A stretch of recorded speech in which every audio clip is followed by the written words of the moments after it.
You ever notice that? How the more comfortable and convenient our lives become, the more we seem to struggle with, well, everything. We're going to dig into this really interesting idea that explains this whole paradox. It's called the comfort crisis. I mean, for thousands of years, all of human progress has basically been pointing in one direction, to build a life free from hardship. A world of total and complete comfort. And if you really stop and look around, we've pretty much done it. Food just shows up at our door, our homes are always the perfect temperature, and we've managed to engineer most physical effort right out of our lives. Which brings us to this really big, kind of unsettling question.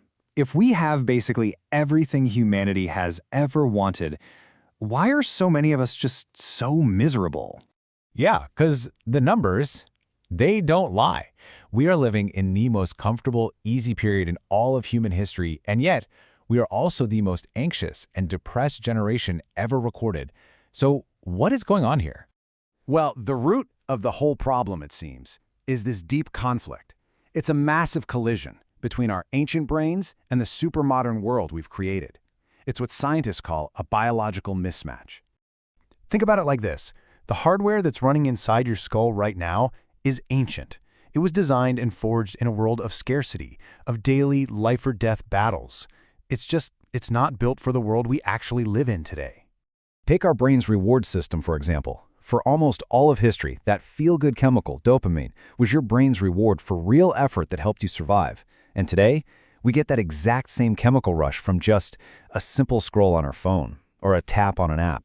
So here's the heart of it. We have totally short-circuited our own biology. We're getting the reward without any of the work, and it's left our brains literally starving for the one thing our modern world has completely eliminated, a meaningful struggle. And this state of constant, unearned reward, it does more than just mess with our brain chemistry. It leads to something much deeper. You could call it an atrophy of the soul. It's what's making us so fragile. Now, I know that sounds a little philosophical, but this isn't just some vague concept.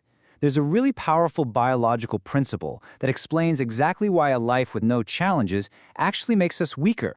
It's a concept known as hormesis.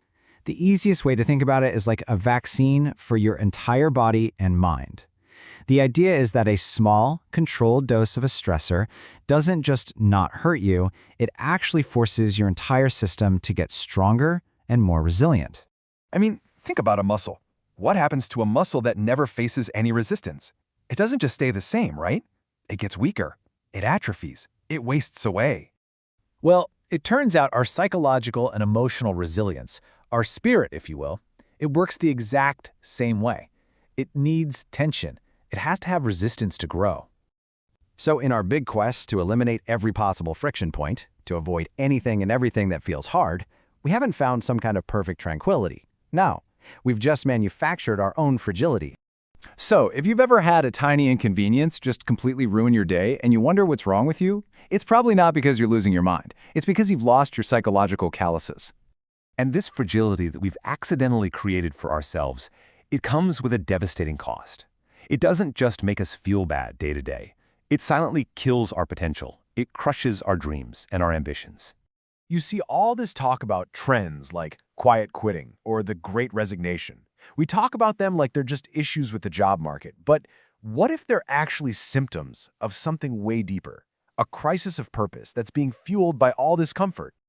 It really all boils down to this one single, really dangerous question that our comfortable world is always whispering in our ear. If life is good enough to just survive without really trying, then why try? And that's the unconscious bargain that so many of us are making without even realizing it. We're trading our boundless potential for a life of comfortable mediocrity, a life spent on a soft couch, staring at a bright screen. Okay, so, is this it? Is this just our fate? Are we doomed to be fragile and unfulfilled? No, absolutely not. There is a cure, and it's all about reclaiming our will to fight back. And let's be super clear about this. The cure is not about seeking out misery or pointless suffering. Not at all. It's about the incredible power of voluntary hardship, about intentionally, consciously choosing to do hard things. So what does that actually look like in real life? Well, it means taking the cold shower. It means having that difficult conversation you've been avoiding. It means turning off that endless stream of easy dopamine hits from your phone. It means choosing, on purpose, to leave the safety of the shore. This is the ultimate shift in your mindset. Stop waiting around, hoping for life to get easier. Instead, start focusing all your energy on becoming a stronger person, ready to face life as it is. So, we'll leave you with this one question to think about. In a world that is practically begging you to just sit back and be comfortable, what will you choose to fight for?